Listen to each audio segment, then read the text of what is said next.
Hey, good afternoon, everyone. I'm Christy McDonald, and welcome to our One Detroit virtual town hall on the future of work. I really appreciate all of you taking a break in the middle of the afternoon to join in this conversation. It's ironic we talk about the future of work because I am sitting at my house. This is what the future of our work is right now, coming out of a global pandemic, sitting in my den hosting a town hall.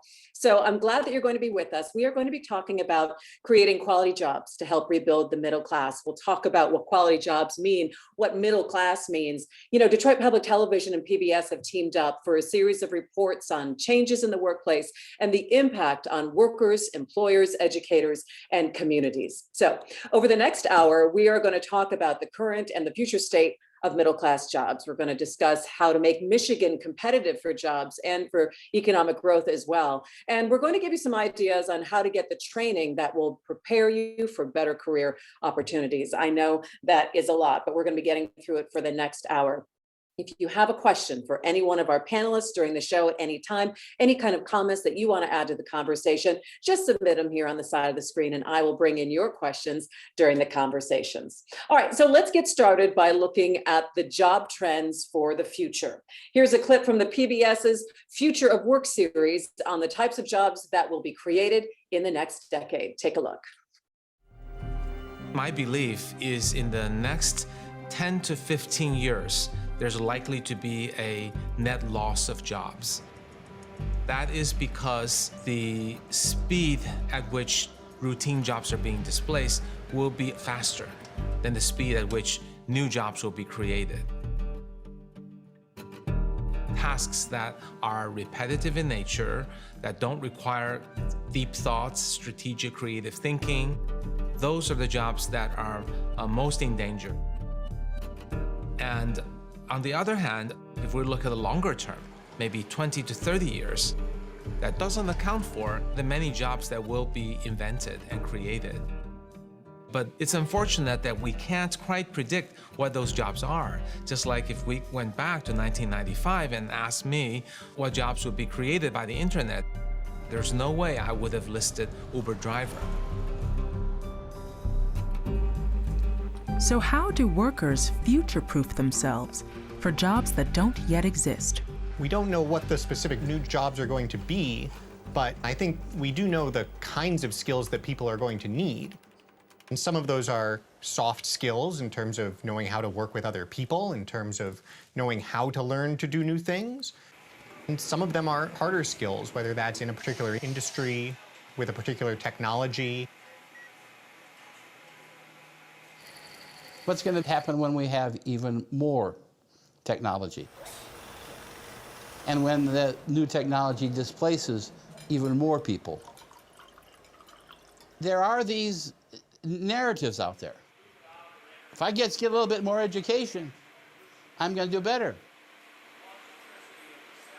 And that's been the mantra for people all the way along. If you just get a little bit more education, there's a lot of people that have master's degrees that are now working in fulfillment centers and working in part-time jobs. Future-proofing is really what education was always supposed to be, right? It was supposed to provide you with the ability to be flexible, in essence, being employable.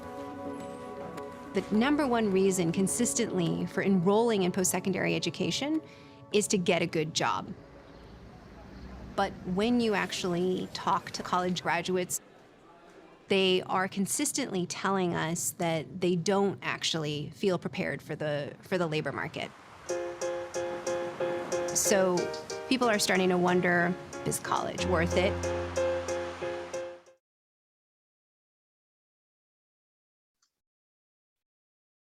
You know, it's really interesting when people say, is college worth it? You know, you can see more of the PBS Future of Work series along with our Detroit Public TV coverage at onedetroitpbs.org.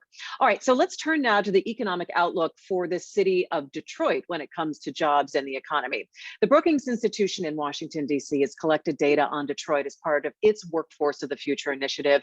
And I'd like to welcome in right now with me Greg Wright. He is a fellow at Brookings Global Economy and Development Program, and also Ian Seyal, a senior project manager and research analyst at Brookings. Ian and Greg, it's good to see both of you. Yeah, thank you for having us. I mean, this is an interesting time to be having this conversation, because we have these conversations about what the future of work is and what that means even before a global pandemic.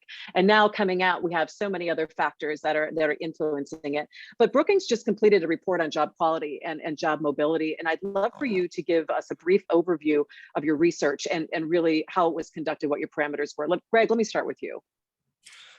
Yeah, so I co-lead the Workforce of the Future initiative at Brookings, and we do a bunch of data-oriented projects around economic mobility. So we're thinking about these type of questions. So when people are in particular types of jobs, where do they go next? And what type of career pathways are available to people? And maybe more importantly, what type of career pathways are upwardly mobile to better work? And these are difficult questions. And I think the sort of intro to your program here was really, it sort of gets at the core of these issues, which is what do we do about the fact that sort of these middle skill and sort of good jobs have been hollowed out a little bit over the last few decades. And Detroit is kind of at the center of that too, which makes it sort of a fascinating, but it's also a very difficult economic environment in Detroit. So for all of these reasons. So what we do is, we kind of have these data-oriented maps of the way that people move through the workforce. And on the one hand, this highlights a little bit where people get stuck in the labor market. And on the other hand, it can provide some tools for workers or firms or policymakers to think about, if you have a set of people in these type of jobs, how can we get them to these other types of jobs? So Ian, what are we seeing specifically when it comes to Detroit? There's a number of trends. I mean, I think as everyone knows, it's the decline of manufacturing jobs due to automation and increased global trade. And as Greg said, it's Detroit has been a bellwether or in some ways on the vanguard of experiencing these trends. On the other hand, I think there's a few reasons for optimism for how Detroit might bounce back post-pandemic. Greg, let me ask you this. When we talk about what the state of the middle class is and we talk about quality jobs, can you define those things for us so we all have the same sense of what we're talking about when we mean a quality job and what people are trying to get to when they say they're trying to reach to the middle class?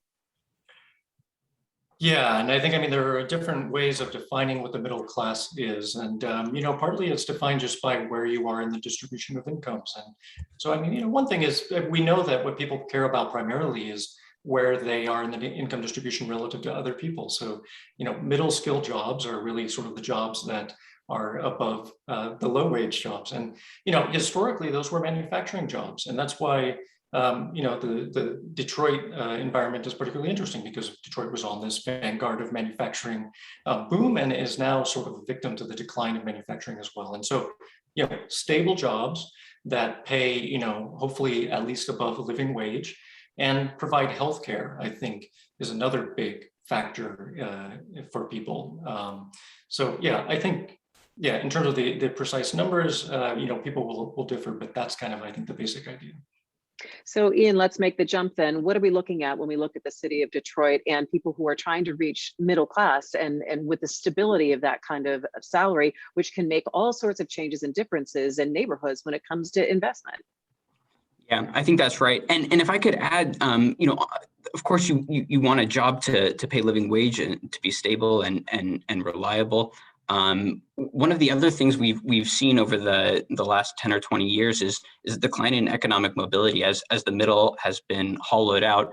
Jobs that previously served as stepping stones, as people progress throughout their career, have also been hollowed out. And this, in a way, I think has been one of the led to some of the biggest social consequences. People feel like they can't get ahead no matter how hard they work.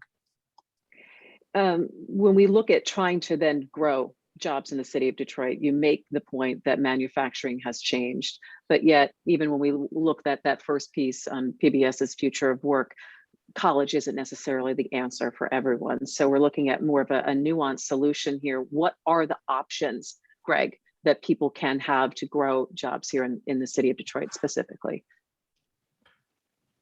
Yeah, and this is the big question, is sort of workforce development and economic development. What are the best strategies? And so I think, I mean, the answer is sort of that it's going to involve everyone.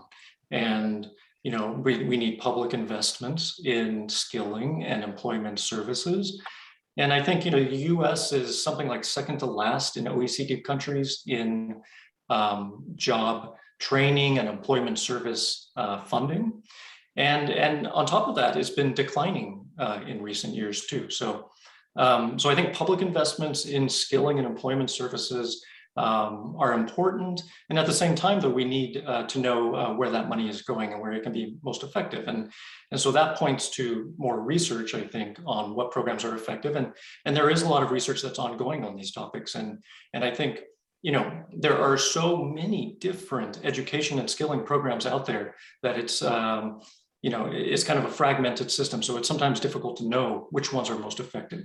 But there is a lot of research on that. Yeah, and how you have a lot of the public-private partnerships as well. And we have two great nonprofits we're going to be speaking with later on the show, Focus Hope and Sarah Metro, that have done a lot of work along with local government to try to say, all right, here are the programs that we have and how much can we leverage for training. But it's also getting people to understand where they can find the help, where they can find the training, and then the services to help say, well, you know what, I've got kids. I need some kind of childcare to help me be able to do this kind of training, or I'm going to need transportation to even get to the training, to even get myself to a job, Greg. So it's really the combination of public and private services as well. Exactly, and there's been a decline in firms' investments in their own workers over the past few decades, and that's also a big problem, right? Because it used to be that firms would invest in sort of what we call the human capital of their workers, and that was we still think that that's a good investment for firms, and we think that they're probably leaving money on the table to some extent by not investing as much as they used to in workers. And there are a lot of reasons for that too. There's a lot of outsourcing of jobs, which means that a lot of firms are sort of less responsible for their frontline workers than they used to be. And there's a lot of other things going on too. But firm responsibilities, I think, for their workers is something that needs to change as well. You say investment, and Ian, I'm going to turn to you. Sometimes we say it's all about the money. We want to see how much investment has been put in. And now we have this, what I think so many people are calling a once in a generation infusion of money from the American Rescue Plan, and taking a look at what we can do now to help develop a different kind of workforce, or have people feel that they are a part of something that maybe they haven't been before. Talk about how Detroit maybe can best use some of that national funding. Yeah, and I think it's an awesome question, especially because Detroit, from what we've seen, is really uniquely poised to take advantage of some of this potential spending in infrastructure, green energy, transportation. I think, as everyone knows, one of Detroit's legacy strengths is in automotive manufacturing and its related industries. But Detroit also has critical sort of density in several 21st century advanced industries: finance, design, architecture, engineering, healthcare, advertising, public relations. And so it's easy to imagine how say, investment in green transportation and electric cars could really suit the workforce of Detroit well, maybe, marrying the design and automotive capabilities of the city and the talents of people in the city. Are we unique, Greg? I mean, when we look at Detroit, I think we say we're very unique in a lot of ways in this area in the Midwest. But should we compare ourselves to other cities? Should we be looking at what other people are doing across the country? But I guess where would we fit into a lot of the other conversations of the future of work in other cities of our size? Yeah, no, I mean, I think Detroit is, obviously unique in some ways, mainly, like we said, because they were really generally on the forefront of a lot of these social changes and economic changes. But no, there are cities that have recovered, right? I mean, I think one sort of local economic development strategy is to look at cities that have had success, that are have similar industrial compositions and similar populations, and those cities do exist, and some of them have been successful. There, I think sometimes people point to there are these, cities like Nashville and other kind of mid-sized cities that have grown rapidly. And when you think about why they've grown rapidly, it's complicated, and there's a variety of sort of amenities and investments that have been made that have probably contributed to that. But a lot of it is leadership and the right public policies to attract firms and develop the right workforce. All right, Ian, we've got to continue on with the program here, but I want each of you to kind of give me what some final thoughts are that we should be taking away from the research that you both have done. Ian, let me start with you. One, and to go back to the previous question, the one I think good example for Detroit could be the Research Triangle in Raleigh-Durham, North Carolina, where they have a number of research universities like Detroit does, but they've been able to leverage the innovation and capabilities there to grow the city in that kind of organic bottom-up way. And I would just say, like much of the country, labor markets are very tight right now, and I think that workers and firms need to sort of rethink how their relationship and create good jobs of the future in the context of these tight labor markets, where there's sort of this opportunity, I think, for improving job quality and upward mobility. All right, well, we're going to continue the conversation. Greg Wright, Ian Seyal from the Brookings Institution, I appreciate your time and your research and expertise. We're going to continue to follow the work that you're doing. And if anyone wants to check out more, go to our website at onedetroitpbs.org. We'll have the links to all of that there. Thanks, gentlemen. It's good to see you. Thank you for having us. Thank you. All right, we're going to move on here. You know, of course, COVID-19 had a tremendous impact on the labor market. And nationally, if we look at the numbers, that millions of people dropped out of the workforce because of health concerns, lack of job opportunities, and increasing caregiving responsibilities, and for many, many other reasons. And some sectors of the job loss, they haven't come back yet. I caught up with Nicole Sherrod-Freeman, Detroit's Group Executive of Jobs, Economy, and Detroit at Work at the Detroit Regional Chamber's Mackinac Policy Conference just about a month ago. And we talked about the future of work as we move through the pandemic. Take a look. The pandemic, the past 18 months, the pandemic and beyond, right, has really brought into sharp contrast the things that we need to work on as an administration, how we need to partner with the community, how we need to partner with our employers to really bring the insights that we're getting from the boardroom to the living room. And so what the mayor and city council are driving us to do is to take, a more broad approach to getting people ready, not just for entry-level jobs, but for middle income, middle skills jobs, and then ready for advanced careers. Talk to me about maybe some of the differences between 2 years ago and what you're dealing with now, and what you anticipate to be some of the biggest issues we have to tackle when it comes to getting people to work. Yeah, so a couple of years ago, we were very intensely focused on reducing poverty, and that is still a primary focus of the mayor and the administration, but he's expanded that to not just getting out of poverty, but being sure that Detroiters are ready, residents are ready with the skills they're going to need for middle income jobs or middle skills jobs, jobs that lead to middle class careers and middle class income. So the skills that you need to be successful in a middle class job, in a middle income job, those skills are dramatically different than what we knew that residents needed even 2 years ago. So where are the resources now, and where are the places that people can find out more? Because sometimes I think it's access, it's understanding, and then there's also the education piece and looking at our kids coming out of the K through 12 pipeline. That's right. So the good news is that of all the challenges that we will have in building a workforce that is ready for the GM that Mark Royce talked about yesterday, the Stellantis that is continuing to take shape, what's happening with Ford over in Corktown. The good news is that we believe there will be funding. So there will be funding from the state, funding at the federal level, continued funding from our philanthropic partners. Money will not be the issue. What we'll have to focus more on is pulling more employers into the conversation. So we have the CEO roundtable that Jerry Anderson and Dave Meter at DTE have led for years. We have business leaders of Michigan that my former colleague Jeff Donofrio helps lead. We have the Mayor's Workforce Development Board under Cindy Paskey of Strategic Staffing Solutions and Dave Meter's leadership. We have lots of tables of well-resourced large employers who always come to the table to tell us specifically what their needs are and how we can help meet that need. Our challenge and what we're leaning heavily into is bringing our small businesses and mid-sized businesses along. Those are huge job generators, and we've got to do a better job of getting them into the conversation about their talent needs. Because those are deliberate decisions that need to be made. So what has been missing from the conversation from getting those smaller and middle businesses equipped to be able to take on people who are learning the new skills, who are immersing themselves maybe for the first time in a different job path? Yes, I'll tell you what COVID uncovered for us is just how real the resource gap is for small businesses and even some mid-sized businesses, not just in Detroit, but in the Southeast region and across the state. We see this nationally. This is not just a challenge in Detroit. It's not just an urban challenge. It's a rural challenge. It's a rural challenge as well. When you think about a small business owner who has to secure capital, be able to pivot their business plan, update their product, get online, work on their business and in their business, it's a huge challenge.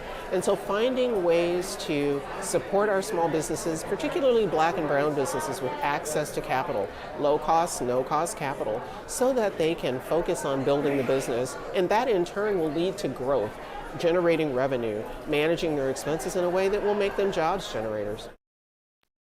It was really great to talk to Nicole Sherrod-Freeman up at the Mackinac Policy Conference. Welcome back to our Future of Work Town Hall here during the midday, during your lunch hour on Facebook. We're so glad that you could join us. Remember, we want to hear from you.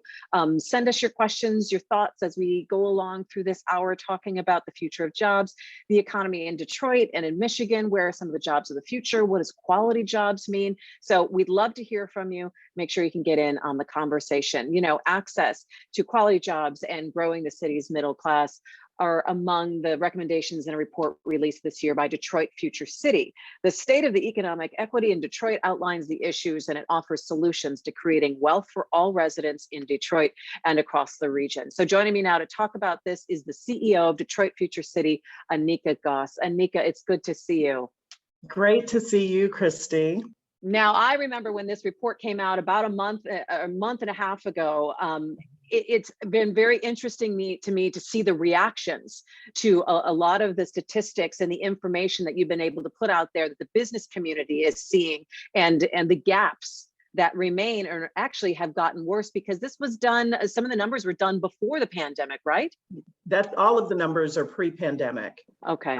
But I think it's, and I'm so glad, I mean, at the time we could not anticipate a full-on 2-year pause to our economy, but it's such an indicator of where we were when we all thought that we were at a time of extreme growth in Detroit and in Southeast Michigan.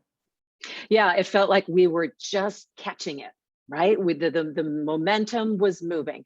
All right, so Anika, give us some of the highlights from what you found in the report, the most, I think the most impactful numbers that are making people sit and say, okay, this is something we have to address. Right. So I think one of the I'm so glad you're focused on this topic today, because one of the things that we learned was that because the rest of the country was growing and the region was growing economically, the middle class benchmarked for us has grown from 46,000 and as the bottom of the middle class in 2017 to in 2019, it's bumped up to 51,000 to 131,000. So that's a higher benchmark. And it also means that there are fewer people that are within that benchmark. There's a problem now with inequity that's grown over the past few years between Detroiters who are making on average about 35,000 average income per household in comparison to the region that's making about 63,000 per household. Wow. So we're losing our share in terms of household income. And what that means is, it means this is actually impacting how Detroit families are able to not only stabilize their households, whether it's housing, whether it's how they get to work or whether it's access to work. And as you're going into a pandemic, that puts you at an even more vulnerable state. The other thing that I think is really important that we are really, really concerned about is that not only are middle wage jobs, there's a greater gap between people who are working without a degree, and for Detroit, and for Detroit on average it's about $17 an hour. For African Americans who are making the lowest amount, on average it's about $14 an hour. In comparison to having a bachelor's degree, on average, it's about $35,000. And for women, there's an $8 difference for women with a bachelor's degree versus men with a bachelor's degree, which is a real problem in Detroit. That's staggering. That's. So the idea that we need to be able to focus on jobs that are getting us to the stabilization point so that you can meet your household needs as the head of household is critically important. And it can't just be this gap between educated salaried positions and non-educated salaried positions is a critical issue. Yeah, and that's you bring up a good point, because you hear people say, well, there are jobs. I mean, there are a lot of places hiring.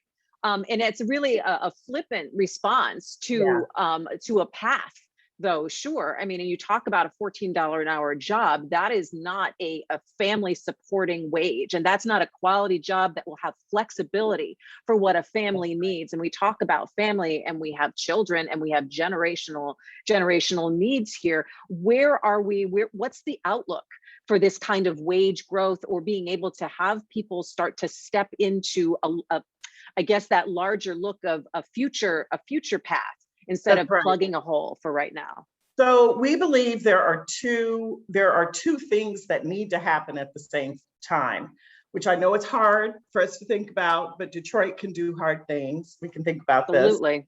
Yes. And so we do need to increase the number of middle wage jobs. In Detroit, we are falling behind. The only jobs that were growing in 2019, and I'm afraid when the new census numbers come out later this year, it's going to be even worse. The only jobs that were growing in Detroit were low wage jobs, right?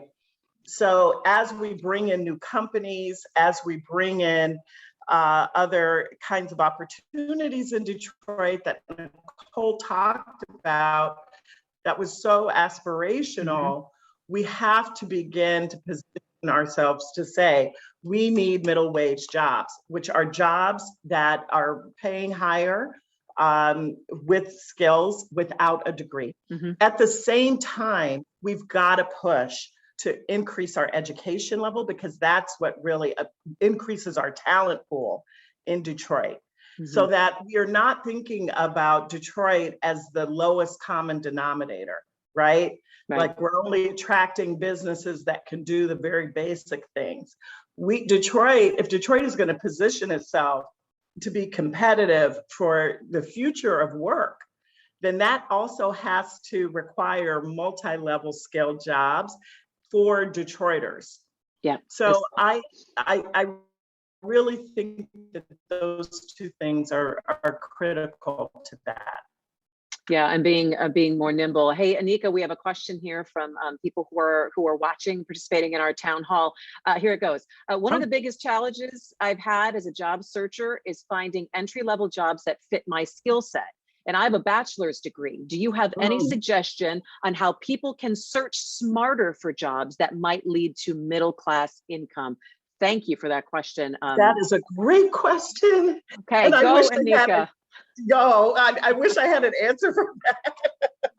I wish I had an answer for that. But this is what I will say, Christy. I feel like in other cities that the onus isn't just on the job seeker. That if we are really going to create a higher talent pool to make it easier, like this woman who is looking for a job with a bachelor's degree, this also has to be the employers being able to say, these are the kinds of skills we have, this is what we're looking for. This is the talent that we have, and begin to market ourselves in Detroit that way. We are not just a manufacturing town, and actually the jobs that are growing that are not being employed by Detroiters, by the way, the jobs that are growing, not for Detroiters, for other people that are living in other places, are in other fields like financial services, like the entertainment and service industry. So it's all of this other, you're seeing all of this other industry that's coming to Detroit, but they're not hiring Detroiters for those jobs. All right, Anika, I'm going to give you the last word here as we keep moving on with our town hall here on the future of work.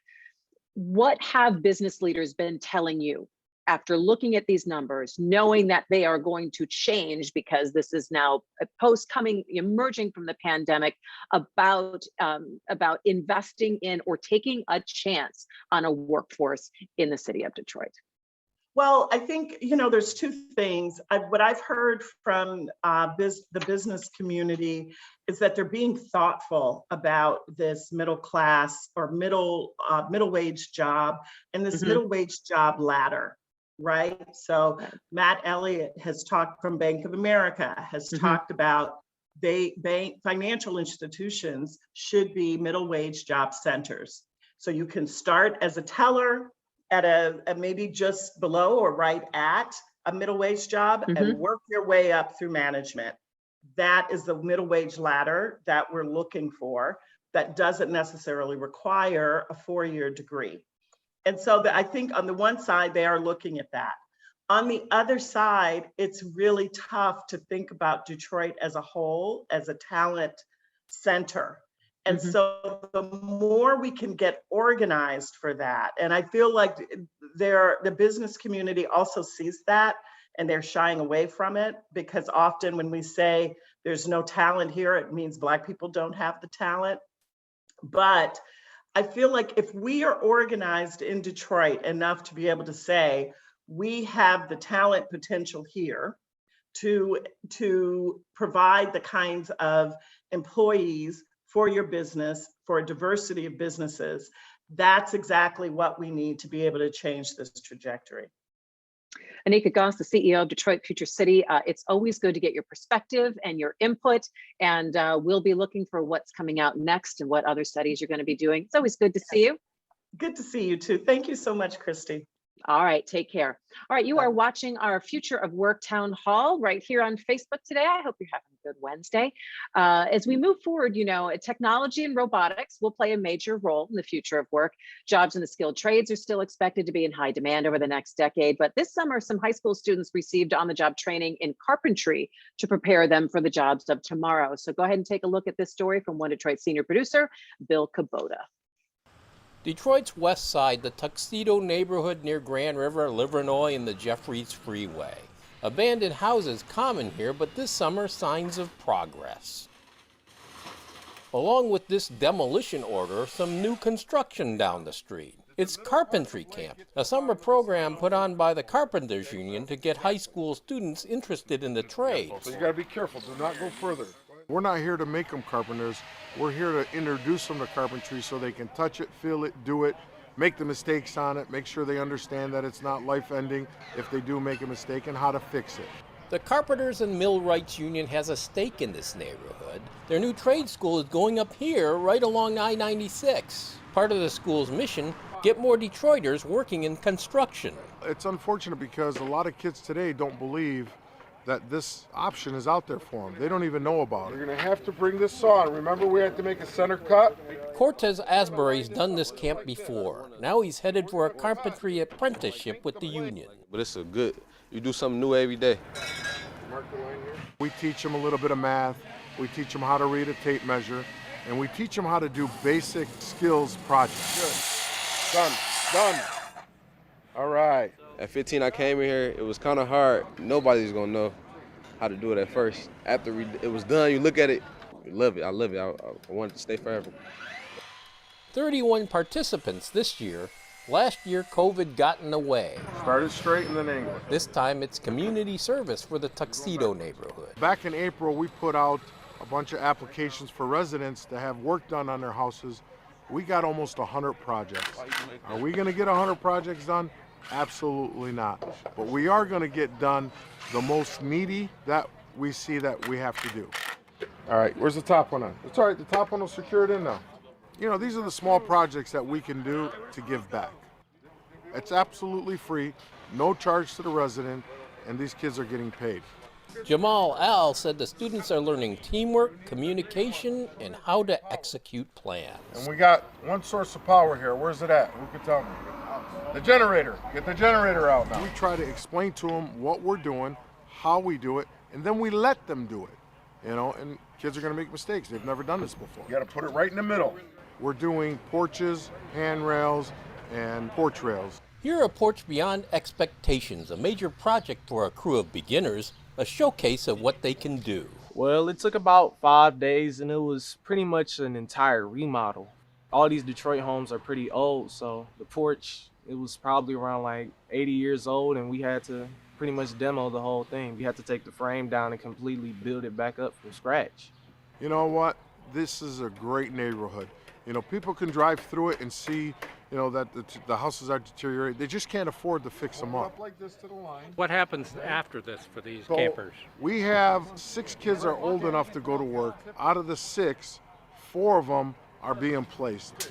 So they've already gone into our apprenticeship program. They graduated and they're moving in to the next step in the next phase of this program. So you got screws? There's some right there. They're going to work. They're getting jobs. Is this career for you or what? I feel like it's a journey for me. I'm gonna do this forever. We teach them about the money. We teach them about the benefits. We teach them about, you know, a great middle class living, you know, with pensions. Family always tells me that they proud of what I'm doing, that, you know, I'm going to be prepared for my future. Ivan Walker, a senior at Detroit's Renaissance High School, he's planning for college, but eyeing a trade school too, along with a degree in computer engineering. But is it an either or? Why are you doing this if you're going to do that? Well, I always wanted to have a plan B, you know. There's no point, you know, I'm not going to put all my chips on black. You know, I want to be prepared for anything because, you know, life can throw anything at you. Mahmoud El Jamali, he's a former camper, now helping out, an architecture student at the University of Detroit Mercy. I'm going to college, but I still want to do this. Like, I love this stuff. I wouldn't be able to do 50 years of just blueprint making. I'm a hands-on guy. And after my 4 years in college architecture, I'm most likely going to come into the union, do my 4 years there, and have the skills of a carpenter, an experienced carpenter, and be an architect. This is just our organization. You know, there's 17 other crafts just like us, you know, in the trades that are out there, and we're trying to push for kids to understand what the trades are. I've always wanted to help rebuild Detroit. It's going to be a long process to really get these houses back in the shape that they should be, but it can definitely happen. What a great program. Be prepared for anything. Welcome back to our Future of Work Town Hall. I'm Christy McDonald with Detroit Public Television. So glad that you are joining me to talk about all the changes that we're going to be seeing in the workplace and what the jobs of the future are and building the middle class. There are several organizations in the Detroit area that offer skills training, education, and then job placement programs, which is so important. So I'm pleased to have 2 of these nonprofit groups represented at today's town hall. Eva Dewaelsche is the CEO of Seyal Metro Detroit, and she is joined by Beulah Walker, a graduate of Seyal Metro's programs. And we have the CEO of Focus Hope, Portia Roberson, along with a Focus Hope graduate, Chondria Anthony. Welcome to all 4 of you. It's good to see you. Thanks for being with me here today. Thank you for having us, Christy. Thank you, Christy. All right, well, let's go ahead before we get to the grads and talk about kind of some of the real world experiences. Portia, let me start with you. Share with people again what Focus Hope is doing, the work that you're doing, and the customers you serve. So we have a couple of different programs, but the one we're here to talk about today is workforce development and education. And that certainly is with a lens towards getting people back in this economy and getting them to work. And so we've been doing this work over 45 years now.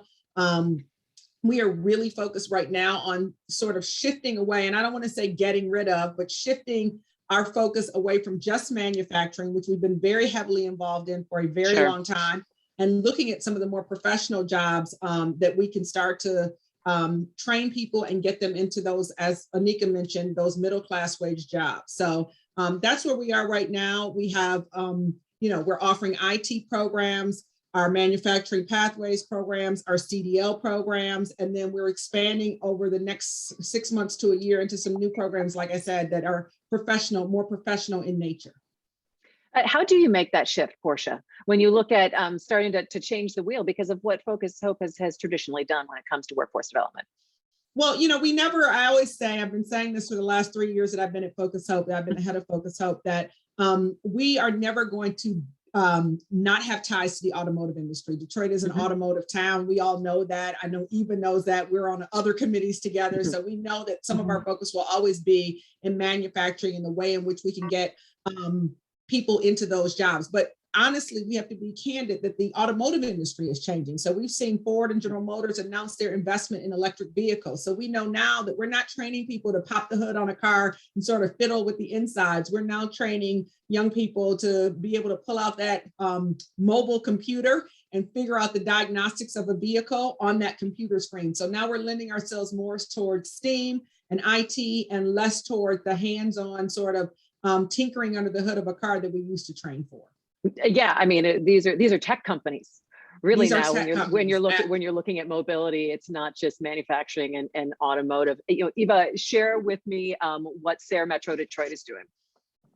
Sure. Let me just briefly indicate, I've been with Seyal Metro for about 38 years now. Seyal Metro is a workforce development organization. We started 50 years ago. Do a lot of what Portia's organization does. In fact, we're partners.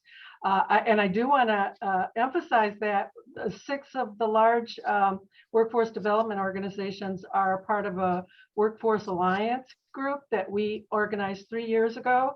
And we have been sharing best practices, new policies that we're implementing with this COVID pandemic that we've gone through. We're sharing ideas and trying to answer those questions, Christy, on what is it that we have to focus on to prepare our workforce for the future. I will say that at Seyal Metro, we started out in the 70s, and I happened to be with Seyal in the 70s, and we were primarily doing job placement with the Big Four. They were hiring like crazy back in the 70s. Over time, the job market has changed, and I can tell you, today's job market is ideal for the person who is looking for work. We know that. However, they still need some foundational skills. They still need to have some skills to be considered, but the pay rate is going up. The job, they're in demand, workers are in demand. So it's up to us, to our agencies, to ensure that we're providing them with the skills they need to compete with all of the individuals that are out of work right now. So we have different programs. We have an alternative high school that provides construction training, as well as helping people who have dropped out to complete their high school program or certificate. And we also have IT training. We're providing comprehensive social services to ensure that people that go through our job training programs have all the support that they need to be successful. Because retention is key, and not only is it key in the training part of it, but also once they're employed, we continue to be a part of their work life for several months after they're employed, and sometimes up to a year, depending on the program. So our target population is long-term unemployed. So when I heard earlier about the need to have Ms. Sherrod-Freeman indicated we need to get those small employers and middle-sized employers involved. Absolutely right. They're the ones that have the majority of the jobs that a lot of our people need to go and to have access to. And our graduate, Beulah, is a perfect example of that. How we target women, long-term unemployed, chronically unemployed, those who do not have skills, who need high school completion. That is our target population. And we do have 2 graduates with us, Chondria Anthony from Focus Hope, and then Beulah Walker from Seyal Metro. Portia, I want to ask you really quickly though, what are you seeing in terms of getting your graduates placed? Is the placement good right now?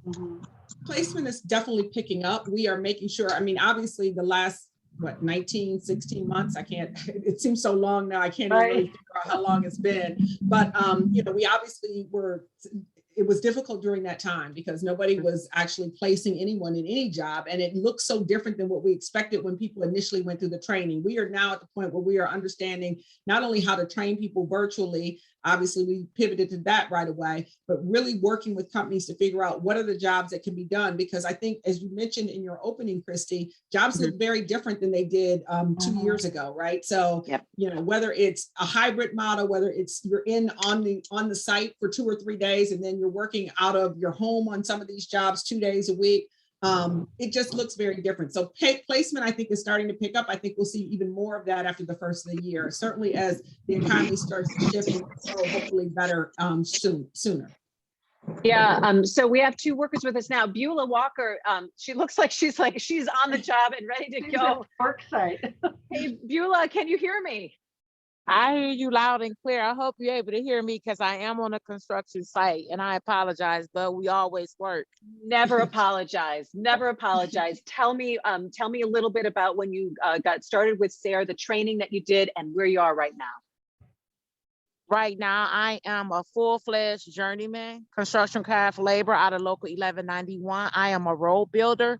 Prior to my pre-apprenticeship program at Seyal Metro, I was unemployed. I had lost my job after 16 and a half years in the gaming and banking industry. And I would see an older person looking for work and I couldn't find any.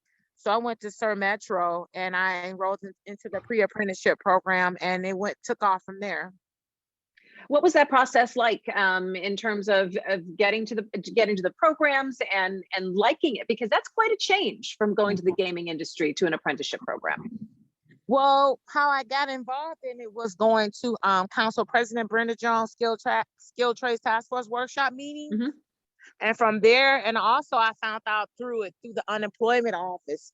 So when I lost my job, I spent a lot of time at the unemployment office. I tell people that's where you want to be at when you're unemployed, is the unemployed office looking for a job. So that also helped as well.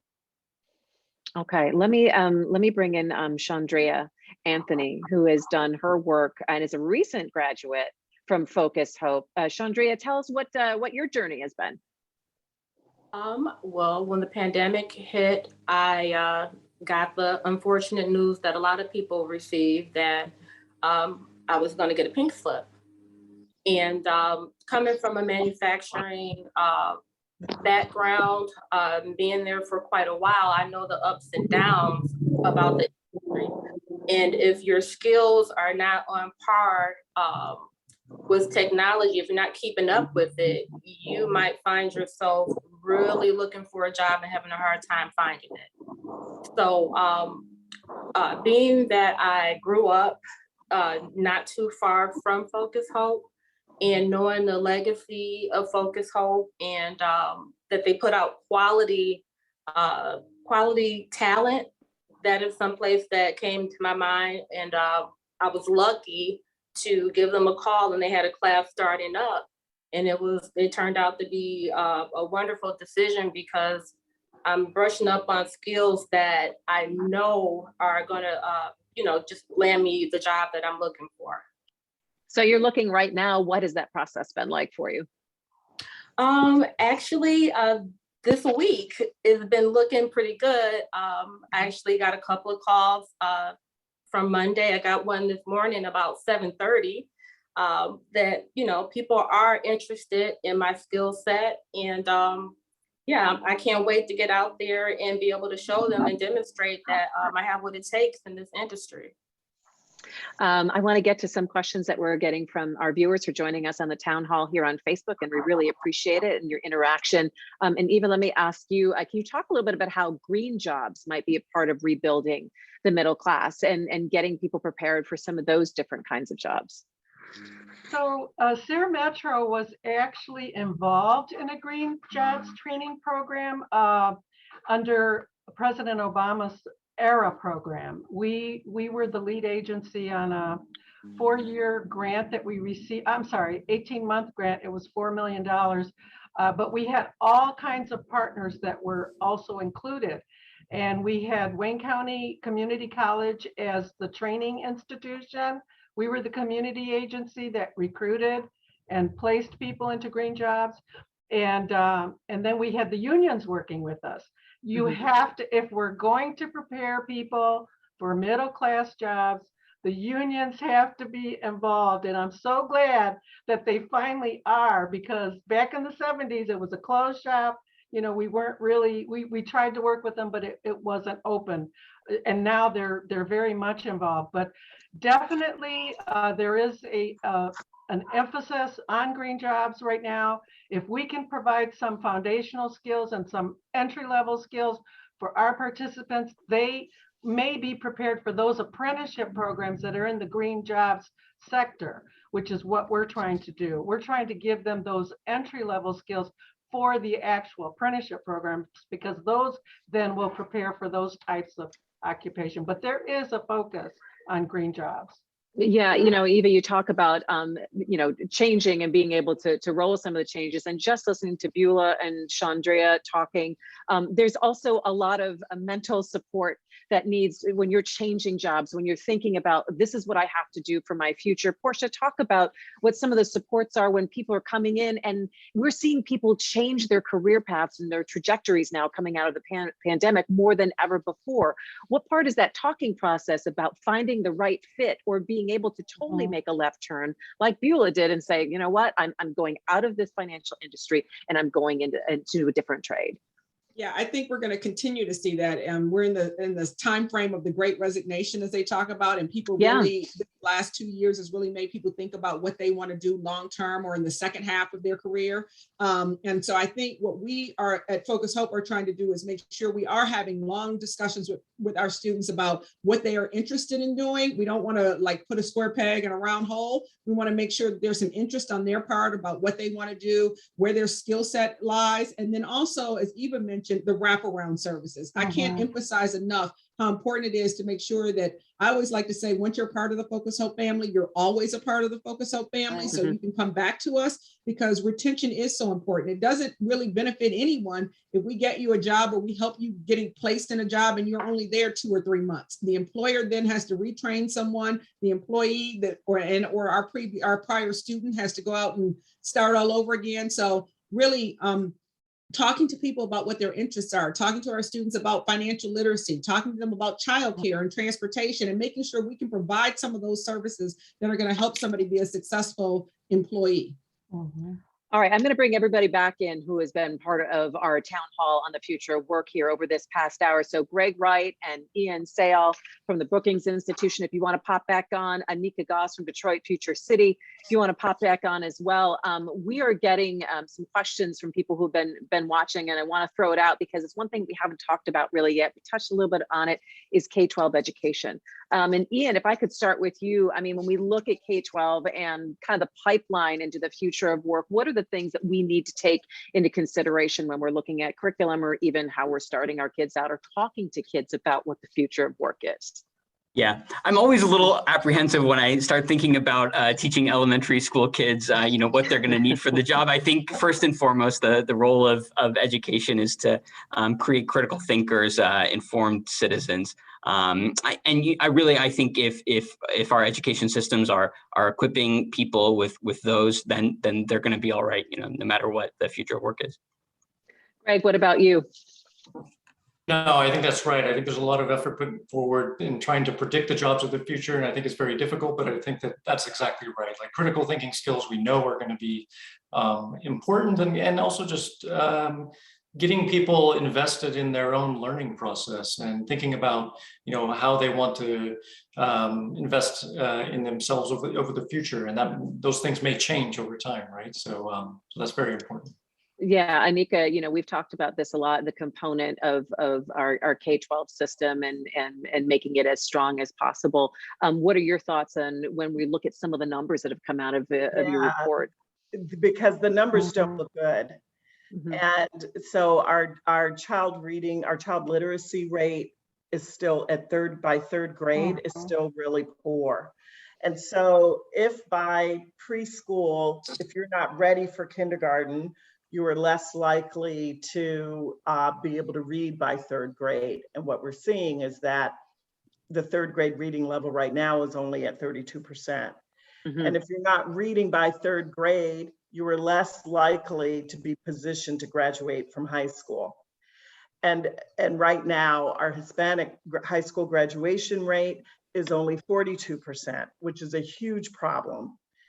And then if you don't graduate from high school, that already limits your ability to get that 4-year degree, because most of the 4-year universities that we think of that are here in Michigan are not taking GEDs. So then you're already tracked and boxed in to a limited job opportunity. So yeah, actually, we do need to be thinking about kindergarten. What is it that you're going to do? You're going to get to reading by third grade so that you have a lot of options by the time you graduate from high school. Also, we're seeing CTE numbers grow, which is wonderful, and I think is a testament to my partners at Portia at Focus Hope and Eva at Seyal Metro. So we're seeing those numbers for technical training go up, but for higher ed, our numbers are still really low. And given the job disparities that we talked about, the wage disparity that we talked about earlier, that's still a problem. Portia, do you want to add something when it comes to K-12, what we need to be looking at? You know, I mean, we certainly want the strongest K-12 system in Detroit and in the surrounding region that we can possibly have, because we do spend some time, I think Eva would attest to this as well, we do spend some time making sure that our students can get caught up to where they need to be to even start sort of the training for these skilled trade jobs. I mean, I don't ever want to negate the idea that a skilled trades job is just that. It's skills, but it's also education. It's also a background in math. It's, you know, you're not coming into a skilled trade jobs if you don't have higher than a 10th grade education, right? You're not going to walk in the door and be hired anywhere. So, you know, it's not that K through 12 only benefits the student that wants to go to college. It benefits the student that wants to go into skilled trades as well. And I'm so impressed. I was smiling while the video was playing of the young man from Renaissance High School who said he wants to do both. I mean, which is, I mean, I think so smart. I look back at my own college career and think there were some things I probably should have learned that I could have been hands-on at times when, you know, I was either changing jobs or figuring out what I wanted to do next. So I think that's a smart idea. We really in the educational system should be preparing our students to do both of those tracks or you know, either of those tracks or both of those tracks. Eva, is there something you wanted to add about K-12? Just, Portia hit it right on the nail. Most of the skilled trades training requires a 10th grade math and reading level. And we have, unfortunately, we have a lot of young people who are graduating from high school who are not at grade level, you know, reading, especially reading, but math, if you're going into the skilled trades of any kind, is so important. So we have to ensure that our school system is making sure that children are at grade level when they leave that grade. Otherwise, they're going to suffer their entire adult life. So yes, that's very important. I just have about 2 more questions before we wrap everything up. Greg, let me ask you, let's talk about retaining talent in the city of Detroit. Is there anything that Detroit can learn from any other places in the country about making sure that once we train or when kids go to school, go to college, keeping them here in Michigan and keeping them in Detroit for these jobs? Yeah, and I know that that's a big issue for Detroit. People have been leaving for many years. And yeah, but I think, you know, the answer is economic development. And, you know, like we've talked about, Detroit has this industrial base that has produced this particular workforce. And so you have these kind of set of industrial capabilities that can potentially move into some of these jobs of the future. And I think, you know, what people want is people want mobility and people want hope for the future. And so if you see that there's economic development that's happening, that's moving them to better things, then I think people stay, right? And the reason people leave is because opportunity isn't available. So I think it's just really about these core economic development issues. Ian, is there anything you wanted to add to that? I think that's well said. I would add, as far as a specific policy goes, I know that there are things called opportunity scholarships where people are paid to go to school in Detroit. And as a condition of that, they're asked to come do a year of service after they graduate. And often these people will end up staying in the city. You know what, I want to end up by talking to Beulah and Chondria. And Beulah, since you have changed and you are in a new career path for you, what is your, I guess, your hope for the future for yourself? My goal right now, which is in the making, is to become a signatory contractor with the local 1191, and that is in the makings now. All right, well, congratulations to you. Thanks so much for sharing your time and on the job site, hanging out with us for our town hall. I really appreciate it. And Chondria, talk to me about what your hope is. Yes, I also wanted to add, because I am very hopeful in the youth in not just Detroit, the Metro Detroit area. You have to be flexible and versatile. And if you start young, you have a better shot at being able to evolve with technology. And if you can't evolve with it and grow with it, then that's where you might find yourself in a little bit of trouble. So I think that's an excellent topic that really needs to be addressed, making sure that, you know, children are ready to be able to get out there, because technology waits for no one. If you're not up to date and up to speed, then, you know, you're going to be, you know, just sitting there like analog, you know. So as far as my goal, I think most importantly, I see myself as being a contributor to just breaking barriers and molds that we all know exist. And, you know, I just feel like if we can get more supporters and encourage people to support programs such as the one that Focus Hope has, and, you know, anything that's going to grow, not just the economy, but the people have to grow with it. And that way we can break those barriers and molds and make sure barriers stay down and molds don't exist. So that's my goal. Well said. I'd like to contribute to that. Well said, and a great way to end it. Thanks, Chondria Anthony, for joining us. Also, Beulah Walker for joining us, Portia Roberson, Eva Dewaelsche, Anika Goss, Greg Wright, and Ian Seyal. I really appreciate your time and your expertise for our Future of Work Town Hall. Thank you. Thank you, Christy. Thank you. Thank you for having us. And that is going to do it for our One Detroit Virtual Town Hall on the future of work, creating quality jobs to rebuild the middle class. We appreciate you joining us on Facebook this afternoon. Look for our continuing coverage on the workforce in the future on Detroit Public TV. I'm Christy McDonald. Enjoy your Wednesday, and I will see you for One Detroit Thursday night, 7:30 p.m. Check us out. Bye.